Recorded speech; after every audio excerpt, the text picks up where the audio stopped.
آقا سلام، خیلی ارادت داریم. امروز اومدیم تو این ویدیو یه آزمایش بکنیم.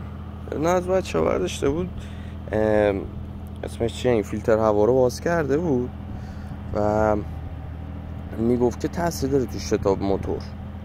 خودم هم میدونم که یعنی بی ربط به شتاب نیست. وقتی تو نفس موتور رو باز میکنی بی ربط نیست، 100% تاثیر میذاره. حالا اومدیم امروز چیکار کنیم؟ امروز اومدیم که بیایم یه بار یه 0 تا 60 بزنیم موقعی که فیلتر هوا بسته است، یه بار هم بیایم یه 0 تا 60 بزنیم موقعی که فیلتر هوا باز. ببینیم موقع واقعا تأثیری داره اون مدت زمانی که 0 تا 60 رو پر میکنه پایین تر میاد یا نه. این هم بگم که فیلتر هوا خود موتور نداره ولی درش بسته است. یه حرکت هم شما میتونید بکنین اگه دیدین این کار واقعا جوابه. آقا بیا اینو بازش کنیم. از این درچه کولر پرایدیارا دیدین که گرده میتونین درش ببندین بازش کنین. بیاین اندازه اون حالا رو این نک زشتش کنین. بیاین اندازه اون مثلا این پشت رو ببرین، هر موقع دوست داشتین اینجا رو مثلا بازش کنین. میتونین این حرکت رو بزنین. اگه واقعا تاثیر داشت که امروز میفهمین تاثیر داره یا نه. و هم موتور تو فابریکه هم این که هم موقع خاصی میتونین رو بازش کنین و یه ذره شتاب بهتری داشته باشین. آقا در کل اینه. و اینکه اگه بخواین کلا بازش بذارین یه بگاهی تقریبا داره، اینکه اگه یه چیز بره تو موتورتون، حالا هرچی میخواد باشه، یه چیز ریز درشت بره، یا میمونه تو بلوک انژکتور یا اینکه میره تو موتور سرسیلند که این چیز خطریه و اگه اینطور شه و کلا موتور رو بیاری پایین و تعمیرش کنی دیگه.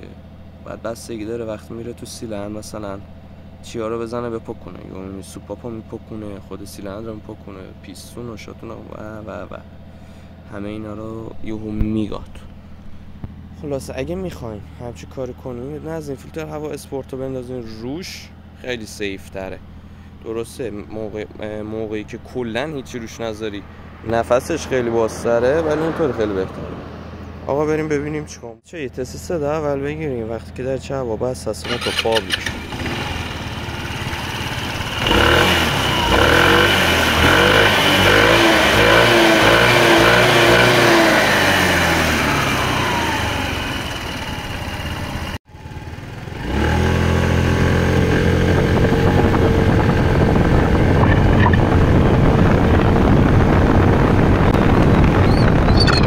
بچه‌ها اگه در فیلتر هواتون رو باز کردین و دیدین چرا توش چربه، به خاطر دو تا علت.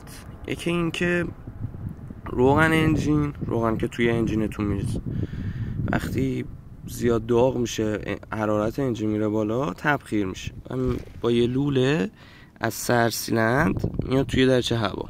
یکیش.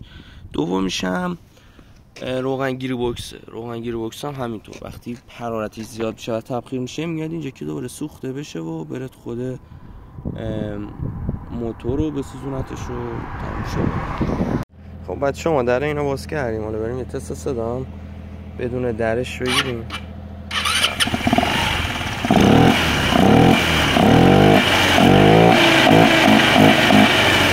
خب آقا میریم برای تست 0 تا 60 بدون فیلتر هوا.